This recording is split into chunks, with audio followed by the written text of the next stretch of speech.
Hola, hola. Hey, everyone. Elle Duncan, Antonieta Collins with you on this fresh edition of SportsCenter. Talk about getting the last laugh, right? He's kind of did. He sort of did. I'm all for it. Yep. He couldn't help himself with that little jab. We'll get to that in a little bit and get you caught up with everything you need to know that's going down in the Big Easy. Yes, but we're going to...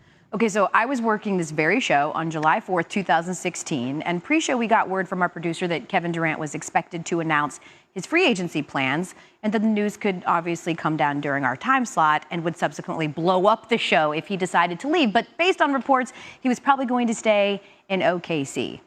15 minutes into the show, he chose the Warriors.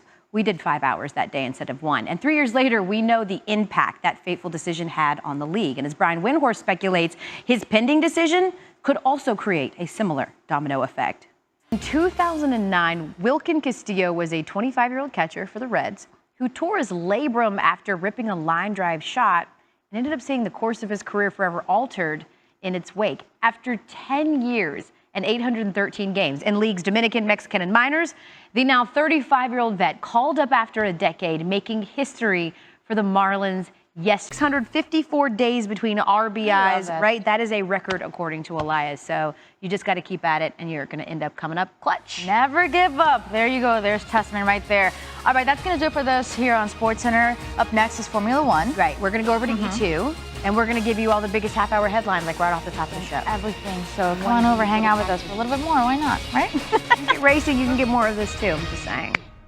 With you, we're going to get you right to everything that you need to know this morning here on SportsCenter with our half-hour headline. Yes, I think, Tony, that writers in LA could honestly just can this generic headline, "Young Dodger saves the day," and they can just keep re-racking it over. It's been a dream of a season for the Dodgers so far, who just keep on winning. Their plus 130 run differential is now the best in baseball. In fact, the next best run differential in the National League is the Cubs at just plus 57, which is good, but it's still not what the Dodgers are doing, who are looking like a pretty strong title contender once again, Tony. Bellinger's 25 a couple of seasons ago, so not only does he pass Bellinger, he's now just 7 shy of Mark McGwire for the most by a rookie before the break, but Alonso can set his sights on bigger things, like the Mets' single-season home run record held by both Carlos Beltran and Todd Hundley with 41 home runs each.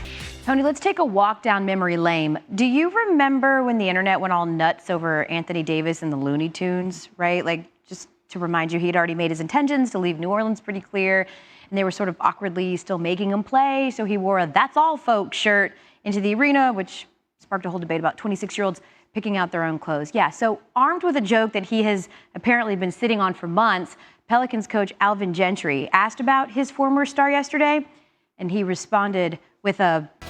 Well, Saturday on SportsCenter, we brought you the inspiring story of Corey Remsburg, the Army Ranger wounded in Afghanistan in 2009. Remsburg's story, told as our SportsCenter featured, profiled the 36-year-old who was befriended by President Obama first in 2009 after a speech, and then again as he lay injured in a hospital bed 6 months later. In 2014, Obama honored Remsburg in his State of the Union address. Since 2009, Remsburg's had to relearn everything, which recently included training for the Warrior Games, where he wanted to compete in cycling and rowing. And the field's getting to watch how the fans react to him, right? It's so crazy because, like, we see that kind of reaction when someone is shipped out. He chose to leave, and nevertheless, they still love him so much there in the Lou. We've got more SportsCenter right now on ESPN with Hannah and Jay. Check it out.